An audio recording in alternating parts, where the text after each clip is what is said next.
Looks like it's time for another episode of Yesterday's News Today, because I'm fashionably late. See, there were not one, but two big pieces of news regarding two of the WNBA's newest teams that dropped yesterday. At least yesterday as of this recording, anyway. We got a jersey reveal and a name and logo reveal, so let's just jump right in. The Golden State Valkyries unveiled their jerseys, and I gotta say, it's a bit underwhelming. I mean, I love the colors, of course, and the name, but putting the entire logo on the jersey with the number off to the side is, well, it's a look, I guess. And honestly, that's kind of the nicest thing that I can say about it. Though maybe I'm being a little bit too harsh. I mean, basketball jerseys don't really allow for tons of creative freedom, not like hockey jerseys. With no sleeves and only a few spaces for stripes or patterns, these designers' hands are kind of tied. But still, I look at these jerseys and I just wonder, is that all? I mean, the logo on the jersey is not a look that I particularly care for on any team, not just Golden State. I mean, I like the idea of putting the team name on the home jersey and the city name on the road jersey, but both is kind of a funny choice to me. It looks like the sides have a little bit of the Golden Gate Bridge striping pattern, at least somewhat, on the white jersey. There's no full side view, so I can't really say much about them, and there's no image at all of the sides of the black jersey, but there's no reason to believe that there won't be any side stripes there to give it a little bit of pop. It would be cool if the shorts have the Golden Gate Bridge stripe pattern like the Warriors have, but we haven't really seen the full uniform set just yet, so I'm going to reserve judgment. But for now, these are okay. They're not showing off, but I guess they're not exactly falling behind either. 2.5 out of 5 stars. Moving on north of the border, you could say we're changing the tempo. And yeah, I'm never going to say that again because it's kind of lame, but I'm going to allow it this one time because that's the name that the Toronto expansion team chose. Yeah, the Toronto Tempo. Well, it's, okay, kind of a funny name, but at least the logo looks good. Oh, wow. That is probably the worst logo I have ever seen in the entire history of WNBA team logos. Are you kidding me? I mean, the Atlanta Dreams soccer badge logo was kind of weird, but at least it was an original, halfway decent looking design. This looks like somebody who worked at the design firm was a really big fan of the Indiana Pacers and really liked shopping at Speedway.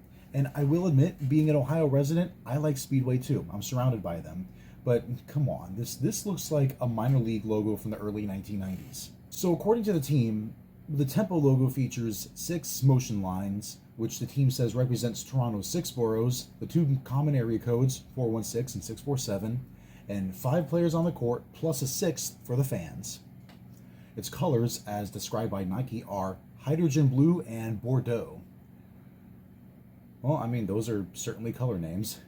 Okay, so at least there's some kind of backstory to it. We have a little bit of lore with the logo, but it still just looks weird. And what's with the name? The Tempo? I mean, it's not a bad name. It's just not necessarily a good name for a major league team. I mean, I would expect that from like the G League or some European league that nobody's ever heard of. When the Toronto expansion team was first announced, I heard the name Talons being thrown around a lot and I really hoped that would have been the name. It would have been the perfect counter to the Raptors. The talons of a velociraptor or the talons of a pterodactyl, kind of in that vein. Just gives some kind of connection to the NBA team, just a little bit, But Tempo, alongside that logo, I don't know, it just kind of screams low effort to me. And I have zero hopes of a good-looking uniform with those colors. I mean, at least the Valkyries have a nice color palette, even if their jerseys look a little bit bland.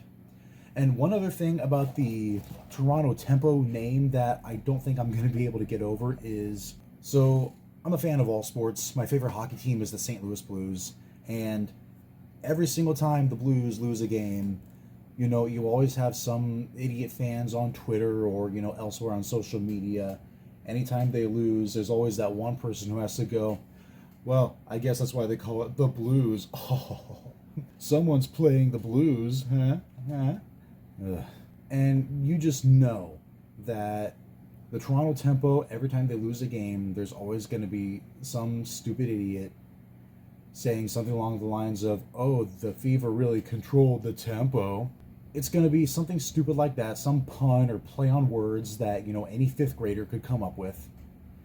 It's going to get old really, really quickly. They could have gone with the Talons. They could have gone with something intimidating, something, original, something fresh. But sure, tempo, whatever. So, despite how, underwhelming this whole thing is, I am going to try not to let this hamper my excitement for new teams in a league that really, really needs them. We haven't had a new expansion team since 2008. And, the jerseys for both teams are going to sell out in no time, no matter what they look like. I just hope that the people running the Portland expansion team takes notes from these two on how exactly not to do names, logos, or jerseys. I'd say no pressure, but after these two eyesores that we just saw, yeah, the pressure's on, Portland.